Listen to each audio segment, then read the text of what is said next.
Hello అండి, నమస్తే. నేను మీ సంధ్య. వెల్కమ్ టు సంధ్యాస్ వంటల పుస్తకం. ఈరోజు మన వీడియోలో ఈవినింగ్ టైం పిల్లలకి స్నాక్స్కి ఈరోజు మనము బ్రెడ్ తోటి చాలా సింపుల్గా గార్లిక్ బ్రెడ్ అనేది ఎలా చేసుకోవాలి ఏంటనేది చూద్దాం.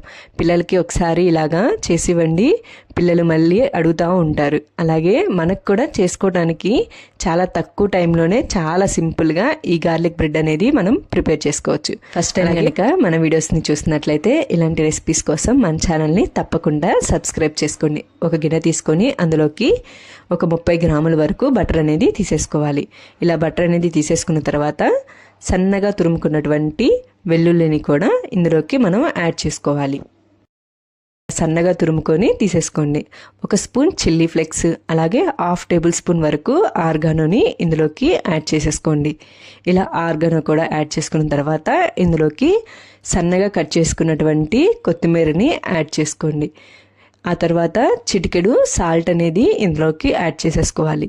ఇలా సాల్ట్ని వీటన్నిటిని కూడా యాడ్ చేసుకున్న తర్వాత ఒకసారి వీటన్నిటిని బాగా కలిసే విధంగా ఇలా కలిపేసుకోవాలి.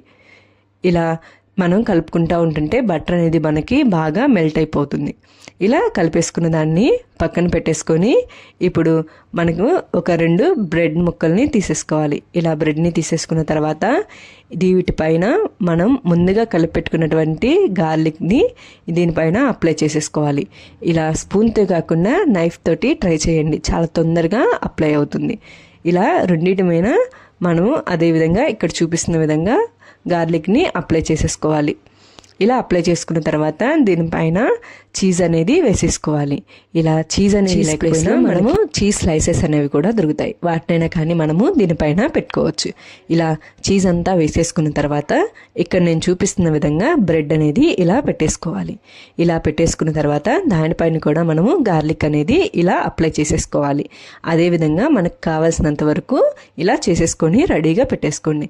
ఇప్పుడు స్టవ్ మీద ఒక పెనం అనేది పెట్టేసుకొని ఇట్లా మనం బ్రెడ్ అనేది ఇట్లా పెట్టేసుకొని మూత పెట్టుకొని ఫ్లేమ్ అనేది సిమ్లోనే పెట్టుకొని మనము బ్రెడ్ని కాల్చుకోవాలి.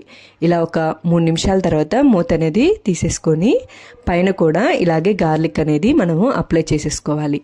మనకి అడుగున బాగా కాలిపోయింది అనుకున్నప్పుడు మనము దీన్ని ఇంకొక వైపుకి తిప్పేసుకొని కాల్చుకోవాలి. బ్రెడ్ అనేది మనము బాగా కాలనివ్వాలి. ఇక్కడ చూపిస్తున్న విధంగా మరొక వైపుకి తిప్పుకొని కాల్చుకోవాలి. ఇలా మనకి చీజ్ అనేది కూడా బాగా మెల్ట్ అయిపోయి ఉంటుంది. ఇలా 2 వైపులా కాలిపోయినప్పుడు పక్కకు పెట్టేసుకోవాలి. మిగిలిన వాటన్నిటిని కూడా అదే విధంగా మనము ఫ్రై చేసుకోవాలి. ఇలా తీసేసుకొని దీనిని ఒక 2 భాగాలుగా కట్ చేసేసుకొని పిల్లలకి ఇవ్వండి.